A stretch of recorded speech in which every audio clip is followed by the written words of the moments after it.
Dalam rutinitas kajian kita. Salawat dan salam kepada Rasulullah sallallahu alaihi wasallam. Allahumma salli ala sayyidina Muhammad wa ala ali Muhammad. Alhamdulillah, terima kasih bunda sekalian. Alhamdulillah, hari ini bisa melanjutkan pengajian. Baru malam tadi sampai jam 9 ya, dari umrah bawa jamaah, dan sudah berapa kali libur, jadi walaupun kondisinya masih belum terlalu fit, insyaallah saya yakin dengan pengajian ini insyaallah akan semangat ya Bu ya. Ya, alhamdulillah. Salawat dan salam kepada Rasulullah sallallahu alaihi wasallam. Allahumma salli ala sayyidina Muhammad wa ala ali Muhammad. Kajian kita pada siang ini ada sebuah doa yang diajukan Rasulullah sallallahu alaihi wasallam. Kemarin kita sudah menjelaskan doa Nabi berlindung dari 4 perkara. Doa ini singkat, enggak terlalu panjang, tapi dia merupakan sesuatu yang fundamental dalam kehidupan kita sebagai seorang mukmin. Kenapa demikian? Karena doa ini, bunda sekalian muliakan Allah, adalah doa tentang bagaimana keutuhan dan ketangguhan jiwa seorang mukmin dalam ketakwaan. Bagaimana ketangguhan dan keutuhan jiwa seorang mukmin dalam ketakwaan. Doa ini ada dalam hadis riwayat Imam Muslim. Apa bunyi doanya ibu sekalian? Doanya begini bunyinya. Allahumma ati nafsi taqwaha wa zakkiha anta khairu man zakkaha anta waliyuha wa maulaha. Allahumma ati nafsi taqwaha wa zakkiha anta khairu man zakkaha anta waliyuha wa maulaha. Ya Allah, limpahkanlah kepada hatiku jiwa yang penuh dengan nilai ketakwaan, sucikanlah ia.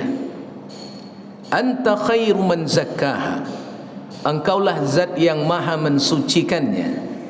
Anta waliyuha wa maulaha, engkaulah yang menjaga dan melindungi hati ini.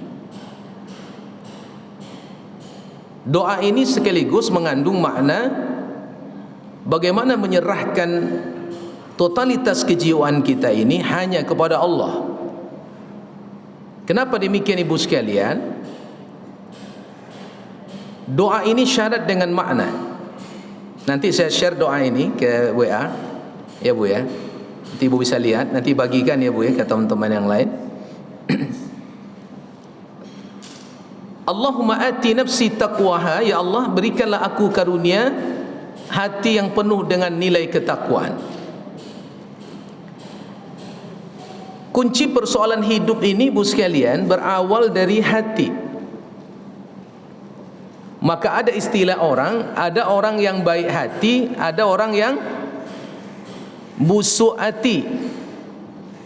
Bu, ada elok hati, ada busuk hati. Mana yang rancak? Elok hati atau buruk hati? Ibu-ibu yang hadir ku elok hati atau buruk hati? Hati-hati nan elok sesadanya. Ya Bu. Nyo kalau lah rajin pengajian, insyaallah dia berusaha untuk elok hati. Makanya istilah juga yang lain, berhati-hatilah dengan hati. Karena apabila tidak pandai menjaga hati, akan mudah melukai hati. Itu pentingnya hati. Seorang Rasulullah sallallahu alaihi wasallam yang kita tahu Nabi itu maksum. Nabi itu terjaga dan terpelihara dari dosa. Nabi itu sudah dijamin masuk surga. Nabi itu nabi yang terbaik di antara seluruh manusia. Nabi itu adalah nabi yang terbaik di antara seluruh anbiya wal mursalin. Kenapa seorang rasul yang terbaik Manusia yang terbaik justru masih mengajarkan doa seperti ini, dan bahkan dia meminta sendiri terhadap Allah tentang dirinya Rasul sendiri, agar diberikan oleh Allah nilai ketakwaan, agar Allah mensucikan hatinya dengan nilai ketakwaan, agar Allah melindungi dan menjaga hatinya dengan nilai ketakwaan. Itu menunjukkan ibunda saking pentingnya nilai ketakwaan itu bagi kualitas jiwa seorang mukmin. Ibu yang muliakan Allah Subhanahu wa taala. Makanya kalau kita buka Al-Qur'an, Ibu, Allah bersumpah yang paling banyak itu sebelum menyebutkan hati itu, Allah bersumpah dulu dengan banyak hal, baru kemudian Allah menyebutkan hati. Baca surah Asy-Syamsi. Ibu, coba Ibu baca Asy-Syamsi. Jemahkan ya Bu ya.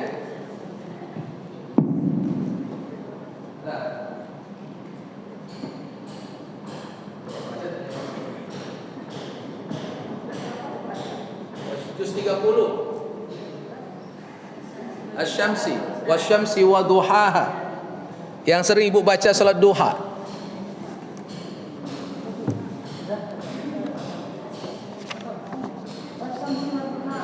Iya. Silakan Bu. A'udzu billahi minasyaitonir rajim. Bismillahirrahmanirrahim. Wasyamsi waduhaha wal qamari idza talaha wan nahari idza jallaha wal laili idza yaghshaha was samai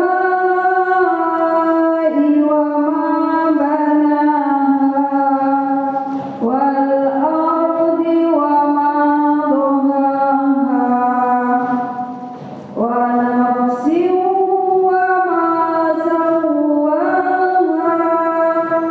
fa alhamaha fujuraha wa taqwaha qad aflaha man zakkaha wa qad Qad kha wa qad kha wajad wa qad khaba. wa qad khaba man dassaha. Udah sampai situ. Coba baca terjemahnya. Demi matahari dan sinarnya pada pagi hari, demi bulan apabila mengiringinya, demi siang apabila menampakkannya, demi malam apabila menutupinya gelap gulita, demi langit serta pembinaannya yang menakjubkan, demi bumi serta penghamparannya, demi jiwa serta penyempurnaan ciptaannya. Maka dia mengilhamkan kepadanya jalan kejahatan dan jalan ketakwaannya. Sungguh beruntung orang-orang yang mensucikan jiwanya itu, dan sungguh rugilah orang yang mengotorinya. Dah. Baik. Coba lihat Ibu sekalian. Demi Allah bersumpah dengan banyak hal baru menyebutkan jiwa. Satu, Allah bersumpah demi matahari, wasyamsi. Yang kedua, Allah bersumpah demi wal qamari, demi bulan. Yang ketiga, wan nahari, Allah bersumpah demi siang, waktu siang. Yang keempat, wal laili, Allah bersumpah demi waktu malam. Yang kelima, Allah bersumpah was samai, demi langit. Yang keenam, wal ardi, Allah bersumpah demi bumi. Baru kemudian Allah menyebutkan wa nafsi wa ma sawwaha. Jadi ada 6 sumpah Allah dengan makhluknya, dengan ciptaannya, baru kemudian Allah menyebutkan sumpah demi jiwa. Artinya ibu yang muliakan Allah, bagaimana kekuatan jiwa itu begitu dahsyat. Bahkan maknanya nanti ibu sekalian, ketika kekuatan jiwa seorang mukmin itu dinilai dengan ketakwaan, nilainya itu melebihi daripada nilainya matahari. Nilainya itu akan melebihi nilainya rembulan. Nilainya akan melebihi nilai waktu siang. Nilainya melebihi nilai waktu malam. Nilainya melebihi dengan adanya langit. Nilainya melebihi dengan adanya bumi. Tetapi diberikan catatan, jiwa yang seperti apa yang diberikan nilai yang luar biasa oleh Allah, yakni nafsi taqwaha. Orang yang memiliki jiwa yang penuh dengan ketakwaan. Makanya Allah katakan, qad aflaha man zakkaha wa qad khaba man dassaha. Sungguh beruntunglah orang yang membersihkan jiwanya, dan sungguh merugilah orang yang mengotori jiwanya. Jadi ada kata penekanan yang menunjukkan bahawa keutamaan hidup seorang muslim, keutamaan kita semua ini yang hadir ini ibu sekalian, enggak ada nilainya kita ini kalau tak ada nilai takwa. Ibu, bahkan Allah tadi melibatkan 6 ciptaannya, baru kemudian Allah bersumpah demi jiwa. Artinya ibu sekalian, doa yang diminta oleh Nabi tadi itu bukan doa yang bukan doa yang kecil gitu, tapi doa yang amat dahsyat.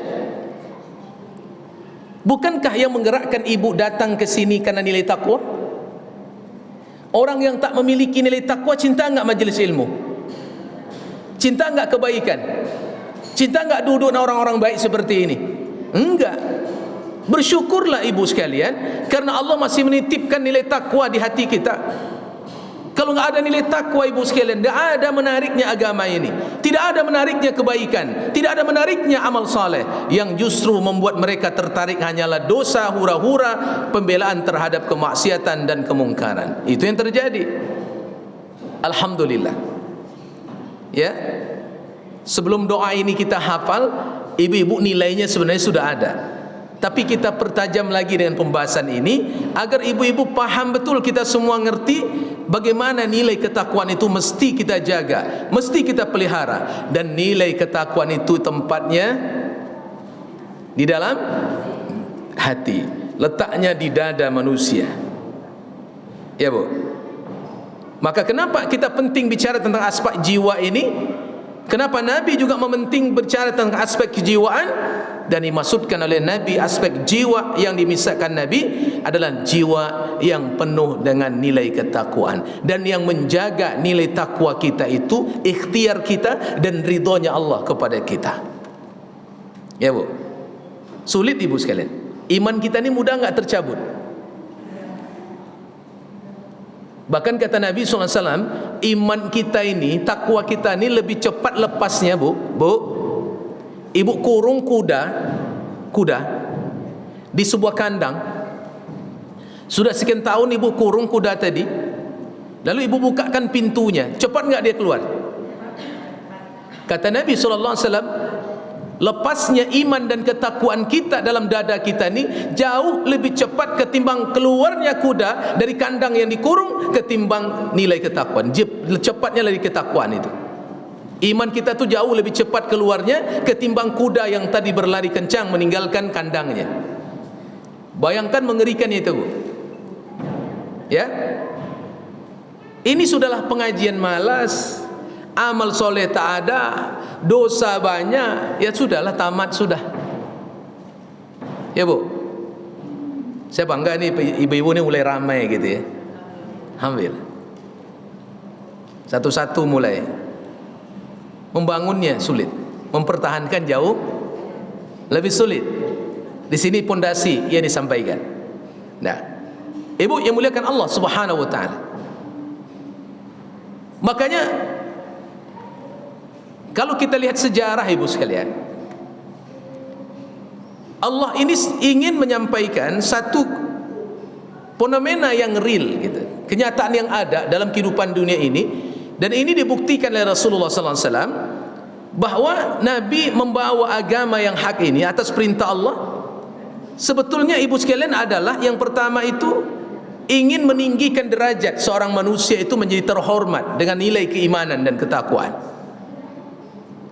Makanya sukuisme, kasta, kebangsawanan, strata hidup sosial manusia yang berada pada zaman Jazirah Arab itu ingin diberantas oleh Rasulullah dan ajaran yang mulia ini.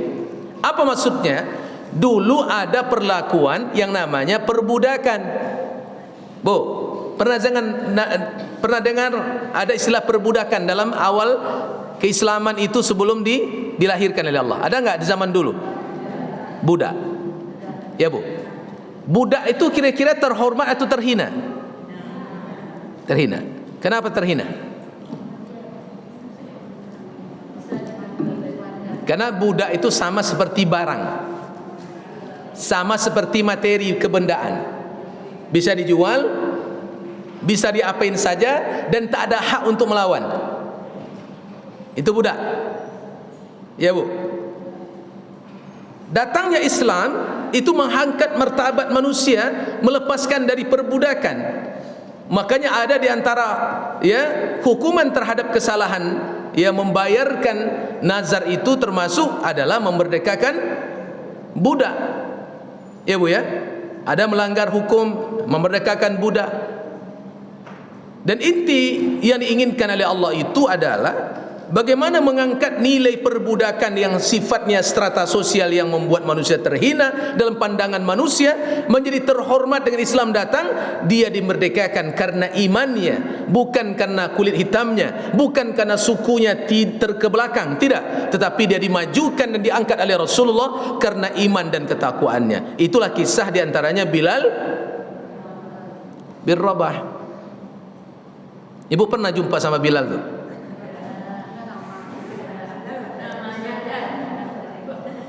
Harum enggak nama Bilal? Bu,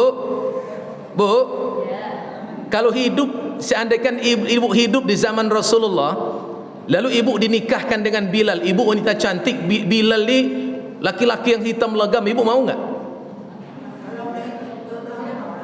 Itu jawaban yang tidak biasa. Ya, Bu. Ini bicara hati nurani ini. Berat. Karena Bilal itu secara bentuk rupanya enggak ada yang menarik. Kulitlah hitam, strata sosialnya dianggap budak di zaman itu. Ya, Bu. Tapi coba lihat, Rasul ingin mengajarkan manusia, Al-Quran ini mengajarkan kita bahwa nilai kehormatan seorang manusia itu tidak dipandang oleh nilai keperbudakannya, tidak dipandang oleh warna kulitnya. Makanya kan viral tuh ayat ini dibaca di dalam pembukaan Piala Dunia di Qatar. Ya, Bu. Tentang bagaimana Allah menciptakan manusia dalam kesamaan, walaupun ada perbedaan warna kulit, tetapi yang diangkat di situ ada nilai ketakwaan. Kan jadi viral tuh. Piala Dunia tahun ini adalah Piala Dunia yang penuh dengan dakwah. 500 lebih orang mu'alaf. Ya, Bu. Dan Qatar ingin menampilkan sisi keislaman yang lebih konsisten. Ya ayuhan nas, inna khalaqnakum min dzakari wa unsa wa ja'alnakum syu'uban wa qabaila lita'arafu inna akramakum indallahi atqakum. Soal warna, soal bahasa itu sudah sunatullah. Di sini aja pun tidak sama bentuk kita nih. Coba lihat, Bu. Ibu orang mana? Sumbar. Ibu sebelah? Sumbar. Ibu? Pasir Pengarayan. Sama Sumbar juga pasti ya? Ya, Bu. Wajah mulai berbeda? Bahasa? Malu sama. Kata Pasir, orang Pasir apa katanya? Kamano. Ibu? Lah beza tu. Kamano jo kamal lah beda. Ya, Bu. Tapi kemudian ibu sama-sama duduk di masjid nih. Sama enggak nih duduknya? Di tempat yang sama enggak? Tujuan yang sama enggak? Apa yang menyamakan ibu duduk di sini? Ketakwaan. Maka Bilal yang tadi budak hitam, yang tidak bermartabat secara dunia, tetapi mengguncang arasy Allah, nilai keimanan dan ketakwaannya diangkat oleh Allah melalui dimerdekakan oleh seorang khalifah, yakni Abu Bakar As-Siddiq, ya, sahabat Nabi yang terbaik, ya, dimerdekakan oleh seorang Abu Bakar As-Siddiq, dibayar dengan harga mahal, ya Bu ya. Sampai Muawiyah bin Khalaf yang menjualnya dengan harga murah, Abu Bakar mengatakan, berapapun harga yang kau jual, aku akan beli itu. Bilal bin Rabah, jual kepada aku. Bagaimana Rasulullah mengajarkan kepada sahabatnya, nilai ketakwaan itu tidak bisa diukur dengan uang. Tetapi karena transaksi orang-orang kafir waktu itu menungkur budak itu dengan uang karena benda, maka Abu Bakar datang menyelamatkan Bilal dan dibayar dengan harga mahal. Dan ketika Abu Bakar sudah mengangkat Bilal, dimerdekakan, diserahkan kepada Rasulullah, dan Rasulullah mengangkat dia menjadi seorang muazzinnya Rasulullah sallallahu alaihi wasallam, maka di negeri Melayu ini kalau ada seorang muazzin disebutlah namanya Bilal. Sampai orang membaca wirid dalam bulan puasa pun siapa namanya? Ya Bu, kan ada tuh wirid tuh salat tarawih tuh, siapa namanya? Bilal, ya Bu. Nah, Ibu yang muliakan Allah, artinya kita mulai belajar, jangan lagi memandang orang itu dari sudut penampilan. Bu, Ibu mana yang lebih senang, berteman orang kaya dia sombong, atau berteman orang miskin tapi hatinya baik? Benar nih.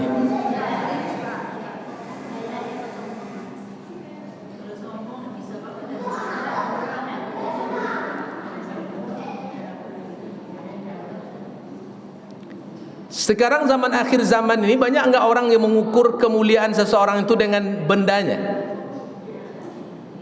Inyo hebat karena rumahnya rancak, inyo santiang karena jabatannya tinggi, dia dihargai karena wajahnya cantik, ia dipandang karena wajahnya gagah, contohnya begitu. Begini enggak sekarang akhir zaman? Iya, ya Bu. Tidak seluruhnya, betul. Yang tidak seluruhnya itulah orang yang bertakwa. Maka kita harus memposisikan diri di yang tidak seluruhnya. Siapa yang tidak seluruhnya? Orang yang bertakwa. Karena orang yang bertakwa, kata Allah, inna akramakum indallahi atqakum. Yang menentukan kemuliaanmu bukanlah warnamu, bukanlah kulitmu, bukanlah bangsamu, bukanlah rupamu, tapi nilai ketakwaanmu. Maka Nabi mengatakan, at-taqwa hahuna. Takwa itu ada di sini. Allahumma ati nafsi taqwaha. Ya Allah, berikan aku jiwa yang penuh dengan nilai ketakwaan. Kenapa? Karena nilai ketakwaan tadi lebih tinggi nilainya daripada makhluk yang 6 tadi. 1, matahari. 2, bulan. 3, waktu siang. 4, waktu malam. 5, demi langit. 6, bumi. Karena nilai hati yang bertakwa lebih tinggi nilainya dibanding itu. Terbayang enggak sama Ibu? Bumi ini hebat enggak? Ada kekayaan di dalam enggak? Emas di dalam enggak? Freeport itu kaya enggak negeri kita harusnya? Kaya, luar biasa. Minyak yang ada di bumi ini kaya enggak kita negeri ini harusnya? Iya, kaya luar biasa. Sementara Allah ingin mengatakan nilai bumi dengan nilai semua kekayaannya lebih hebat ibu-ibu yang bertakwa. Ya Bu, langit hebat enggak? Banyak enggak planet di atasnya? Walaqad zayyana as-samaa'a ad-dunya basabih wa ja'alnaha rujuman lisyayatin. Ibu nanti datang rembulan, bulan purnama, matahari malam begitu terang, tengok langit yang hijau itu, biru itu. Nampak enggak bintang-bintang? Banyak enggak bintang-bintang? Beribu enggak? Berapa enggak hitungan pernah dihitung? Pertanyaannya, di mana Allah letakkan? Bu, di mana Allah gantungkan itu bintang-bintang yang kemudian besar satu bintangnya lebih dari bumi? Terbayang enggak tuh? Bagaimana akal bisa mencernanya? Coba. Sementara orang yang bertakwa lebih tinggi nilai daripada langit dan semua galaksi-galaksi yang ada. Waktu siang mahal nggak? Orang sibuk di dunia ini waktu siang bekerja mencari nafkah, mahal ibu. Waktu malam orang istirahat, mahal. Bumi, langit semuanya, Masya Allah. Tapi Allah ingin menyampaikan, jiwa yang bertakwa jauh lebih hebat ketimbang semua itu. Tapi sekali lagi kita sampaikan, nilai takwa itu nggak datang sendiri, ya bu, diperjuangkan. Bagaimana cara memperjuangkan? Di antaranya rajin datang pengajian, mau menuntut ilmu, mau menerima nasihat, tidak pongah, tidak gadang lubang hidung, dia agen nasihat. Ini dia agen nasihat kadang-kadang boleh tahunya. Awak lo ke mana nasihat di siawak tu. Itu dia. Kalau sudah ada kesombongan, maka ketakwaan akan sulit terbina dalam diri. Kenapa? Karena kesombongan itu, kata Nabi, al-kibru batarul haqq wa wumtun nas. Karena orang yang sombong itu, kata Nabi, menolak kebenaran dan meremehkan orang yang menyampaikan kebenaran. Iya bu. Kalau ibu dah ngomong tadi, siawak tu, ibu terima enggak kebenarannya? Pasti tidak. Kenapa? Ibu sudah mandang remeh dia. Kebaikan yang ibu disampaikan orang yang nasihat ibu anggap tidak ada. Kenapa? Karena harga dia di hadapan ibu tidak ada. Kalau itu yang terjadi pada diri seseorang, maka dia akan menjadi angkuh, maka dia akan sombong, maka nilai ketakwaan sulit terbangun dalam dirinya. Maka belajar kita membangun nilai ketakwaan yang luar biasa. Ya bu, kenapa kita penting membicarakan aspek kejiwaan yang bertakwa? Karena nilai ketakwaan lebih tinggi daripada 6 makhluk Allah yang Allah sebutkan. Yang kedua, mengambil intisari dari doa Nabi ini. Kenapa kita penting memiliki nilai ketakwaan itu? Karena Nabi mengajarkan kita keselamatan manusia dengan semua tubuhnya ini dipandang mulia bukan karena tadi rupawannya, tetapi ditentukan oleh hatinya. Ya bu. Maka Rasulullah SAW mengatakan, apa kata Nabi SAW dalam hadis Imam Bukhari dan Muslim, ala inna fil jasadi mudghah iza saluhat saluha sairul jasadi wa iza fasadat fasada sairul jasadi ala wahiyal qalb. Ketahuilah, kata Nabi, dalam diri manusia itu ada segumpal daging. Elok dia, elok seluruh tubuhnya. Rusak dia, rusak seluruh tubuhnya. Ya enggak bu? Bu, ibu cantiknya Masya Allah, hidungnya mancung, kulitnya putih, langsingnya luar biasa, tapi ibu pemberang ke laki, lencak nampak adik suami. Hah? Bu, langsing, hidung mancung, wajahnya cantik, kulitnya putih, tapi cuma melawan ke laki, lencak nampak dia laki awak. Bakon lencak.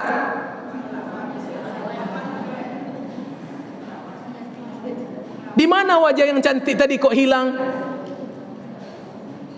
Di mana kulit yang putih tadi kok enggak dipandang? Di mana tubuh yang langsing selama yang ideal dipandang suami kok tidak dinilai? Kenapa? Ini.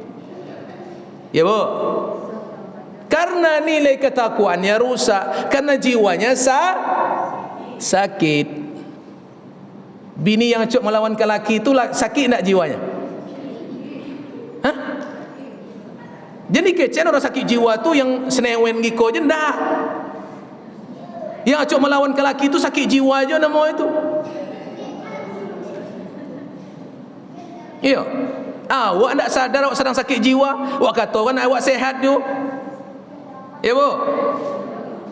Kenapa? Karena tadi Nabi mengatakan nilai kunci harkat martabat manusia ditentukan oleh setitik daging ini. Rusak dia, rusak seluruhnya. Baik dia, baik seluruhnya. Disinilah sulitnya menjaga hati. Makanya doa tadi dikuatkan Nabi dengan doa yang lain, ya muqallibal qulub sabbit qalbi ala dinik. Ya zat yang maha membolakkan hatiku, maka tetapkan hatiku dalam agamamu. Ya musarrifal qulub, sarrif qalbi ala ta'atik. Ya wahai zat yang membolak-balikkan hatiku, tetapkan hatiku dan palingkan hatiku hanya dalam ketaatan kepadamu. Ini kata kunci. Ya Bu. Maka mulai menjaga hati dalam ketakwaan, mulai memelihara jiwa dalam ketaatan. Itulah kunci yang akan bisa menghidupkan jiwa kita. Ya Bu. Lezatnya, nikmatnya ibadah itu akan terasa ibu sekalian kalau di sini ya elok. Tapi kalau di sini ada penyakit Bu, ibu pasti nggak senang tuh.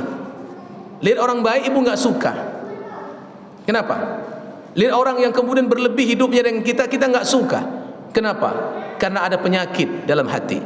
Tapi kalau hatinya sudah bersih, insya Allah dia paham meletakkan makna nilai takwanya, sehingga kemudian hati itu akan membawa tubuhnya menjadi selamat di dunia dan di akhirat. Ibu yang dimuliakan Allah Subhanahu wa ta'ala. Ada berapa? 2. Yang ketiga, kenapa Nabi mementingkan nilai hati yang bertakwa itu?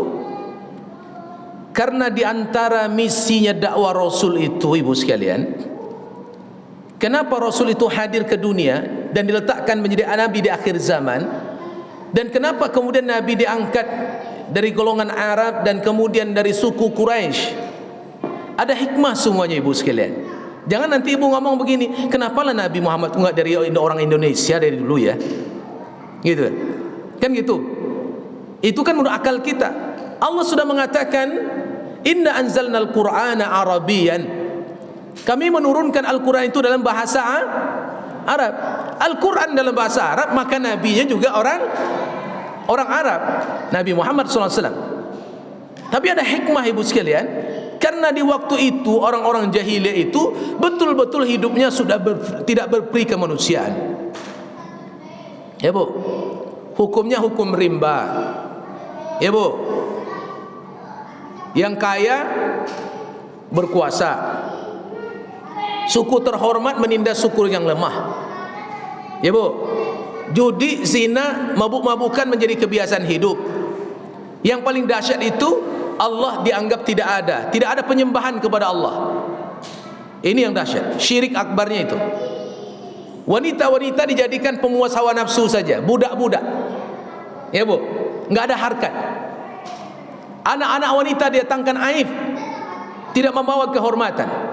Makanya Al-Quran mengatakan, ketika ada anak wanita dulu zahir di zaman jahiliyah, maka zalla wajhuhu muswadda wa huwa kazim, maka malu, aib datang kepada mereka dan wajah mereka tidak lagi menampakkan kebahagiaan. Jadi kalau dulu ibu dapat anak perempuan di zaman jahiliyah, itu aib. Jadi kalau ada orang sekarang menolak anak perempuan, berarti juga jahiliyah.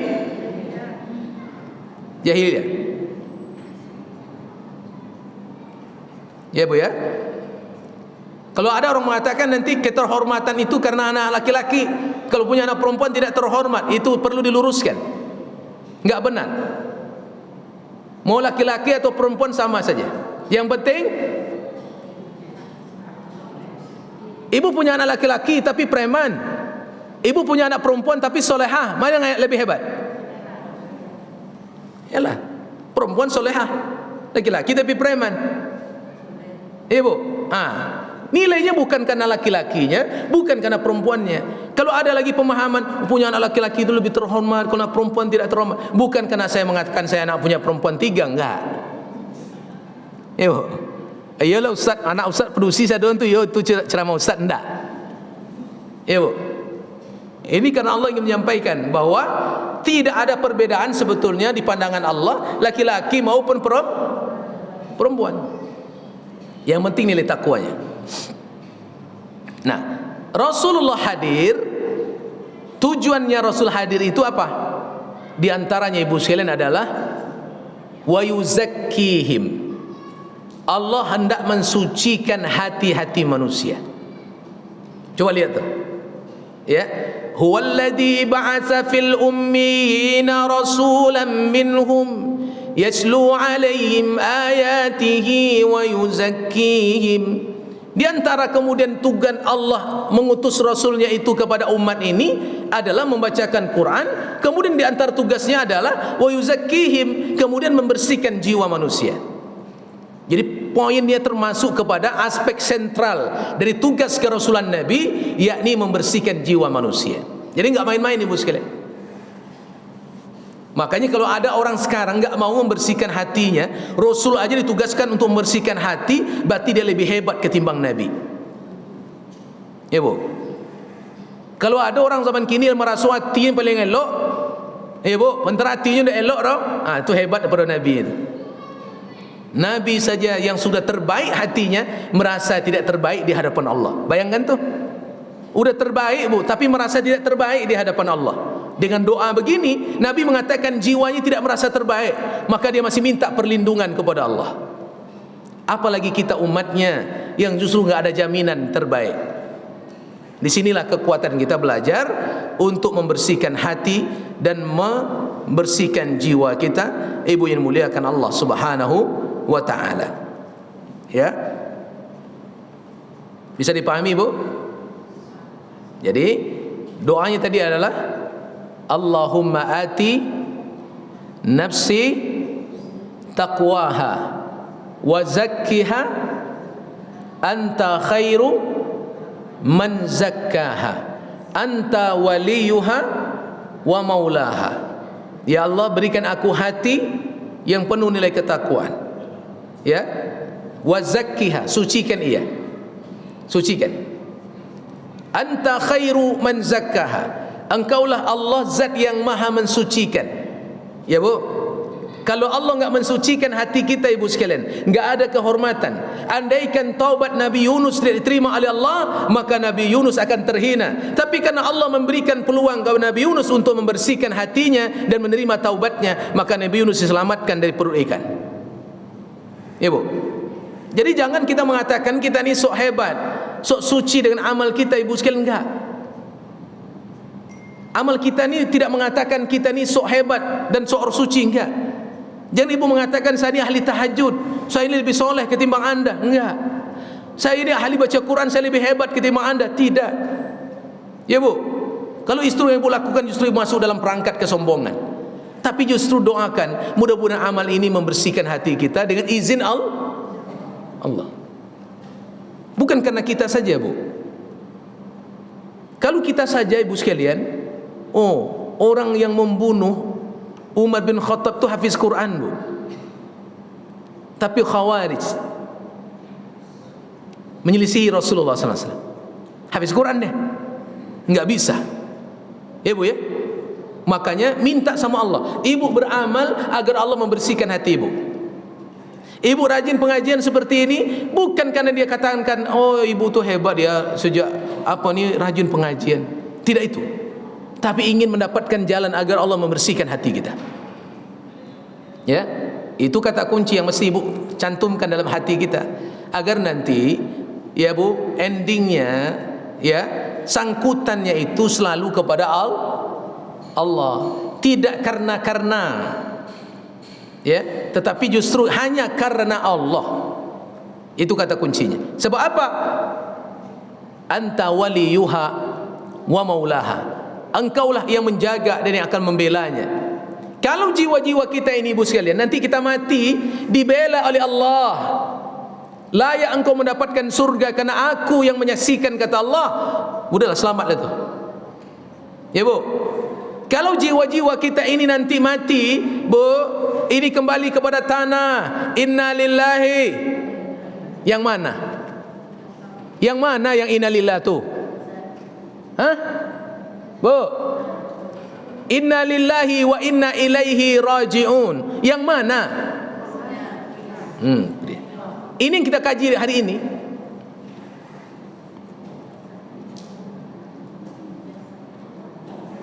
Ini apa bu? Ini apa? Apa ini bu? Tanah. Ini tanah nih, tanah. Boko jangan sombong lah di dua mancung tu lah, tanah.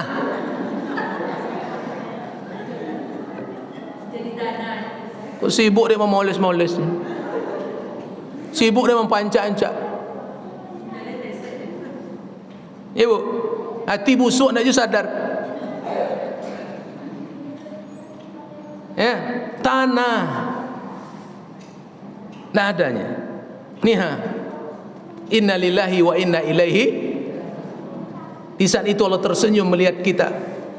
Ya bu, disitulah kehormatan. Apa yang kita lakukan ini ingin membuat Allah tersenyum saat kita kembali kepada Allah. Walaupun di dunia ini orang enggak tersenyum melihat kita karena mungkin tak suka dengan kebaikan kita, biarlah, lantaklah. Tapi Allah ridha, disitulah kehormatan. Ya bu, orang yang memiliki jiwa yang bersih, dia paham meletakkan makna yang benar, sehingga dia tahu bagaimana mencari yang tepat di pandangan Allah, sehingga kemudian dia tak mencari sisi pandangan manusia yang sifatnya sementara dan hanya bersifat keduniaan belaka. Mari belajar ibu sekalian, kita semua, saya juga begitu, sama bu. Enggak ada kehebatan kita ini. Saya ini terceramah bukan karena hebat di mana ibu, enggak. Mungkin amal ibu lebih hebat ketimbang saya. Itu Allah yang lebih tahu. Ya bu. Ya. Kita ini sama-sama diuji sama Allah, tetapi kita belajar untuk memperbaiki diri. Disinilah kelebihan yang menggerakkannya adalah nilai keimanan dan ketakwaan yang Allah tumbuhkan dalam aspek kejiwaan kita sebagai seorang mukmin di hadapan Allah Subhanahu wa taala. Ada pertanyaan? Ya bu, silakan.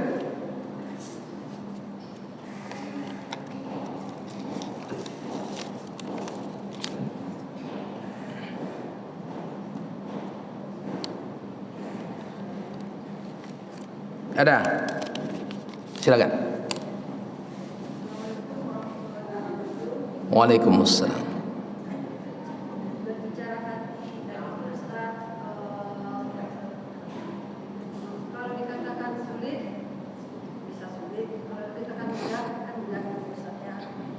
Jadi Ustaz sampaikan tadi, untuk menjaga hati ini kita kan mencapainya kan nggak mudah gitu Ustaz. Iya. Rajin apa yang disenangi Allah, salah satunya menuntut ilmu. Ini Ustaz, terkadang Ustaz kita kan dah ikut majelis, baca Al-Quran, misalkan surat apapun. Kadang-kadang dalam keseharian kita Ustaz, contohnya ada kita yang masih digunjing orang, contohnya Ustaz ya, tapi hati ini masih tidak menerima. Sebetulnya kita kan harus menerima, tapi tak ikhlas. Pertanyaan saya, bagaimana kita menghadapinya supaya kita bisa ikhlas untuk menghadapinya? Terima kasih Ustaz. Ya, jawabannya singkat, bersabarlah. Kalau nilai predikat itu tidak dihadapkan dengan ujian, tidak ada ranking dalam hidup. Anak kita juara satu karena ada orang yang di bawah dia. Ya bu. Kita ini kalau sama saja bu, nggak ada yang membedakan. Ketika ibu diuji seperti itulah yang Allah ingin sedang menunjukkan kasih sayang. Aku sayang padamu, maka aku akan datangkan orang ini untuk mengujimu. Engkau paham nggak aku sedang mengujimu? Gitu. Oh iya ya Allah, sabar dah, istighfar. Ketika ibu istighfar dari ibu tinggi, gitu. Kadang-kadang kita nggak siap di situ. Disitulah kita belajar, karena nggak instan juga bu. Mencapai titik nilai ketakwaan itu nggak ada instannya bu. Makanya para sahabat itu takut karena dosa, karena takutnya hati yang ternoda, menunjukkan bahwa peluang itu juga sama. Jangankan level kita manusia biasa, level para sahabat juga takut karena mereka juga diuji dengan hal yang sama. Jadi ibu katakan sahabat itu dipilih karena sudah Mang Allah sudah menyelamatkan. Bukan karena itu juga, karena Allah sudah mereka sudah mengalami tahapan ujian yang dahsyat. Oh enaklah jadi nabi ya, pasti masuk surga. Ibu kita kan ngomong begitu bu, tapi Nabi mengatakan apa, kata hadis Sa'ad bin Abi Waqqas itu, inna asyaddan nasi azaba al-anbiya. para nabi dan para rasul itu kenapa mereka hebat? Karena sudah ujiannya begitu hebat. Ya Bu, nabi itu ujiannya hebat semua Bu, maka mereka lulus baru hebat. Ada nggak kemudian di kalangan tabi'in orang hebat tapi tak lulus? Ada. Udah hebat Islamnya Bu. Dulu pernah saya sampaikan mungkin. Di antaranya siapa itu? Abdah bin Abdul Rahim. Abdah bin Abdul Rahim itu seorang tabi'in, mujahid, hafiz Quran, hafiz, mujahid, panglima perang Islam. Bayangkan tuh, hebat nggak? Hebat. Tapi dia selamat nggak dari fitnah? Hah? Selamat nggak dia dari fitnah? Nggak. Siapa ini ujikan Allah fitnah dia? Ketika berperang dengan Romawi, menundukkan benteng Romawi, dia panglima perang, hafiz Quran, tapi dia terfitnah oleh cantiknya putri dari Raja Romawi. Ya Bu, si rambut pirang itu, cantiknya luar biasa. Terlihat sama dia di balik tembok Romawi, wanita itu. Dia kirim surat kepada wanita itu. Alangkah indahnya, bahagianya kalau aku bisa tidur di atas pangkuanmu. Apa maknanya? Hendak meminang. Si wanita ini paham. Dibuat syarat. Aku menerima pinanganmu dengan syarat engkau pindah agama menjadi seorang Nasrani. Ya Bu, itulah guncangan yang paling hebat bagi kaum muslimin di waktu itu, karena panglima perangnya murtad meninggalkan Islam dan memilih wanita cantik ini.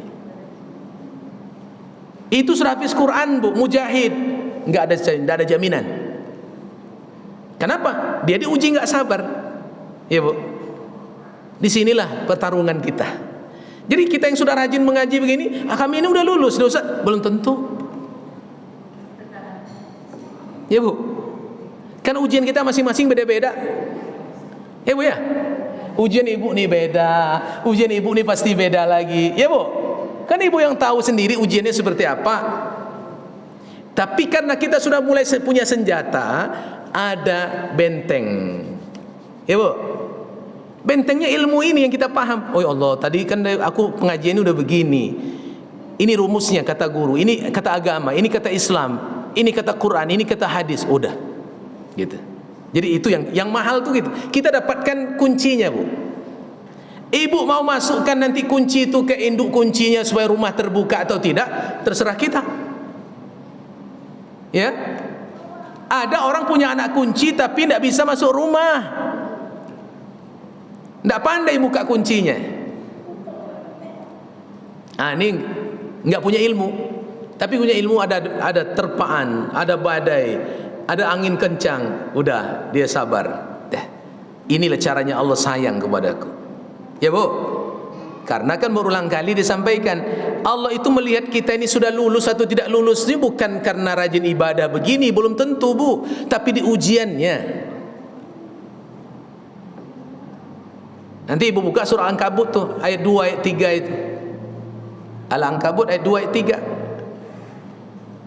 3. Alif Lam Mim, ayat pertama. Ahasiban nas ayyushraku ayyakulu amanna wa hum la yuftanun walaqad fatanna alladhina min qablihim fala ya'lamanna Allahu alladhina sadaku wala ya'lamanna al-kadhibin. Jangan mudah mengatakan beriman sebelum diuji. Orang yang sebelum kalian pun diuji sama Allah. Siapa dia? Para anbiya wal mursalin. Dan Allah mengetahui di antara mereka siapa mereka yang lulus dan siapa yang tidak lulus, siapa yang pembohong. Gitu. Itu maknanya. Jadi tadi ibu kalau diuji seperti itu tanda Allah sayang. Nah, disinilah meletakkan makna kuncinya itu. Masukkan dia, cocok, klub, aman. Itu. Ya Bu ya. Salam.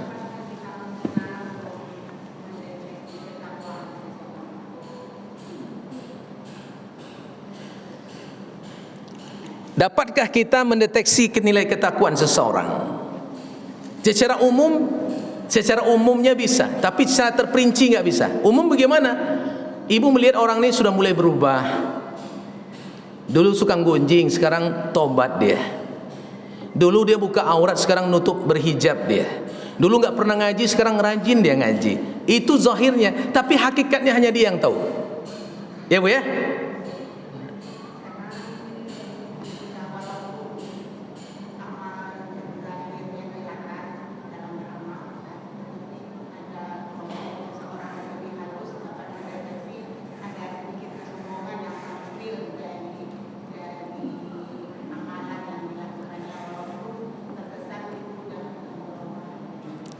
Ya, bisa jadi seperti itu. Tetapi kalau saya menyarankan, lebih baik kita nggak sibuk mencari sisi kelemahan orang itu, tapi sibuklah mencari sisi kelemahan kita.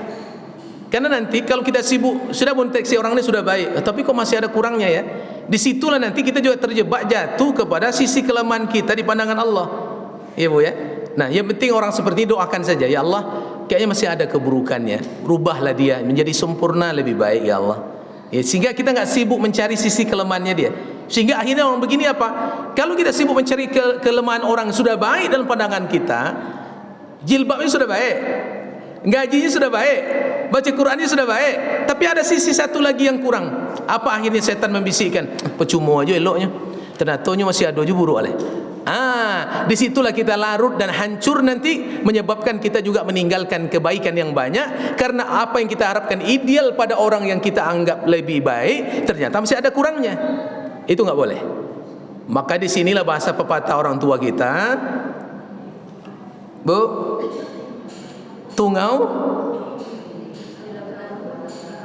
tungau di seberang laut, gajah. Jadi saya menyarankan lebih baik kita seperti itu. Walaupun mungkin orang itu tetap ada keburukan. Bu, semua kita ini sudah baik pun pasti ada kelemahan. Saya ini Ustaz enggak? Ada nggak buku saya? Mungkin ibu dia, ini baiknya aja. Kali ibu jangan lupa sama saya. Ya Bu, tapi kalau kenal saya mungkin ada sisi yang kurang pada ibu dia. Ustaz, tidak ada Ustaz. Sudah ceramah itu. Ada kesimpulan yang sama. Gak ada yang sempurna itu. Masih ada kurangnya. Ya Bu ya. Cuma karena Allah menutup. Kalau Allah menutup tidak ada yang satu dengan ceramah saya. Saya ada satu ceramah juga. Dan itu Bu ya. Nah, sekarang kita sibukkan kita dengan ini. Pikiran kita harus bersihkan juga Ustaz. Oh ya. Ya wajib. Wajib ibu sekalian, pikiran kita juga wajib bersih. Ya, wajib bersih. Makanya ya, kalaupun ada pada orang yang sudah apalagi orang itu baru awal hijrah, tidak akan sempurna. Orang sudah lama hijrah aja nggak sempurna, apalagi baru hijrah mencari jalan kebenaran, pasti masih ada kurang. Maka gini, fokuslah kepada kebaikannya, jangan fokus kepada kekurangannya. Itu kata kuncinya. Yuk, ya Bu, ya. Lebih utama kolbu, karena pikiran itu lahir dari kolbu. Kalau kolbunya baik, pikirannya baik. Bu, kalau ambo membayangkan wanita yang cantik, kebayang nggak muka lalu, itu tidak pikiran ambo buruk, tidak yang busuk.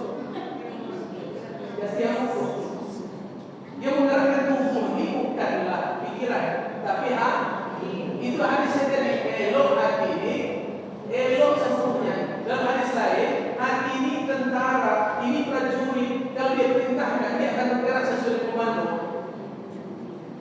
Ya Bu, makanya kunci dari Nabi minta ilmu, tidak minta pikiran. Karena kalau ini elok, ini elok, ini elok. Orang yang kemudian selingkuh, kenapa selingkuh? Ini lancar. Ya Bu,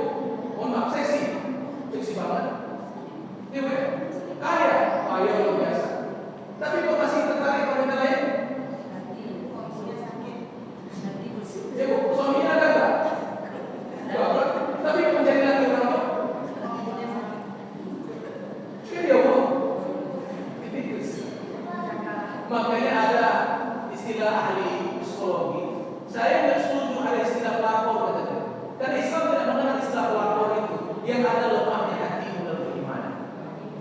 Itu aja kunci. Dan hati lemah iman itu semua dosa. Ya, Bu. Baik, cukup ya mungkin waktu. Iya. Ini berat nih. Kaji kita nih kaji berat. Perlu diinok-inokkan di rumah. Renung-renungkan balik, Bu ya. Semua kita ini punya kelemahan. Saya manusia biasa. Saya wajib banyak lemah, Bu. Jadi nanti begini, ketika ibu melihat lemah seseorang, tadi rumusnya, jangan fokus kepada kelemahan. Sama rumah tangga kita, Bu. Ada nggak lemahnya suami kita? Ada nggak lemahnya kita sebagai istri? Kalau suami fokus kepada kelemahan istri, istri fokus kepada kelemahan suami, besok cerai. Ya tak? Iya. Tapi kalau dia katakan kelemahanmu, disitulah kelebihanmu. Ya, Bu. Bu, kekuranganmu menunjukkan aku tidak sempurna untukmu. Itu teori. Praktek sulit. Ya, Bu ya. Baik, Bunda, mungkin itu dulu ya. Nah, kita lanjut, nih belum selesai pembahasannya. Insyaallah. Kita lanjut lagi. Yang penting ibu semangat datang. Insyaallah. Saya ini semangat nih, Bu. Satu lagi. Ya, terakhir ya. Ya, baik.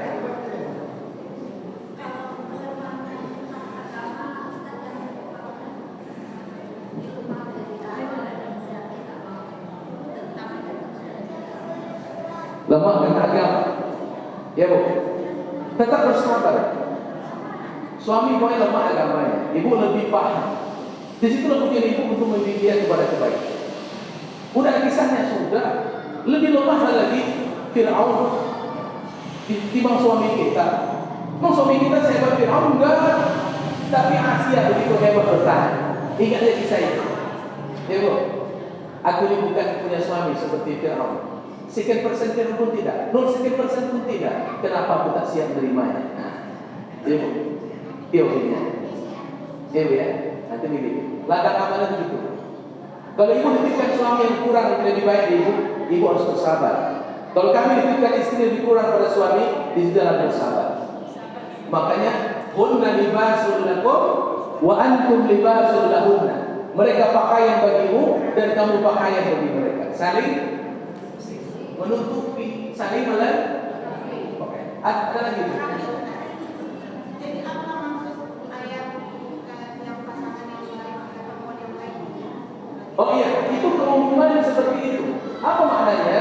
Supaya ada ikhtiar bagi manusia untuk menjadi yang baik agar cocok bahu dengan orang. Ya, oh ada yang dunia yang baik dapat yang tidak baik, ada. Kalau ingin menguji dia untuk lebih baik.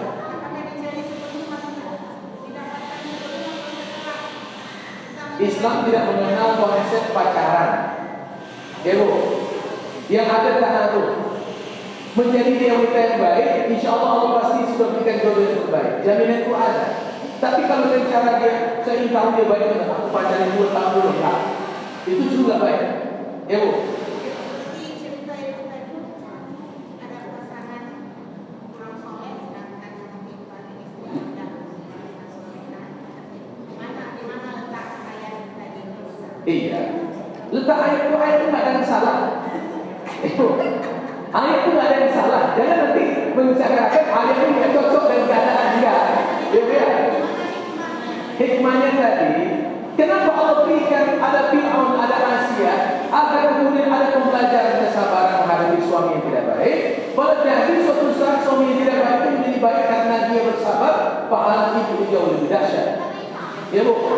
Karena semuanya ada ujian. Ya, Bu. Semuanya ada ujian. Ujiannya macam-macam. Boleh jadi ujiannya suami, boleh jadi ujiannya istri, boleh jadi anak, macam-macam. Boleh jadi mertua. Ya, Bu. Baik. Jadi ayat tetap tepat. Ya, Bu. Ya, itu aspek ujian. Ya, Bu. Apakah nanti salah mendoakan dengan istri yang tak taat? Ya, Bu ya. Tidak. Itu Allah yang memberikan pelajaran. Tapi keumumannya adalah berusaha menjadi yang baik agar Allah beri. Jangan nanti ngomong jadi ayat ini. Nah, kamu jadi perempuan berusaha baik-baik juga. Karena susah kalau berkenan dengan baik pasti susah jadi suamimu. Oh, nggak begitu maknanya. Ya Bu, jadilah kamu yang terbaik dulu. Ya gitu. Baik Bu, mungkin lebih panjang.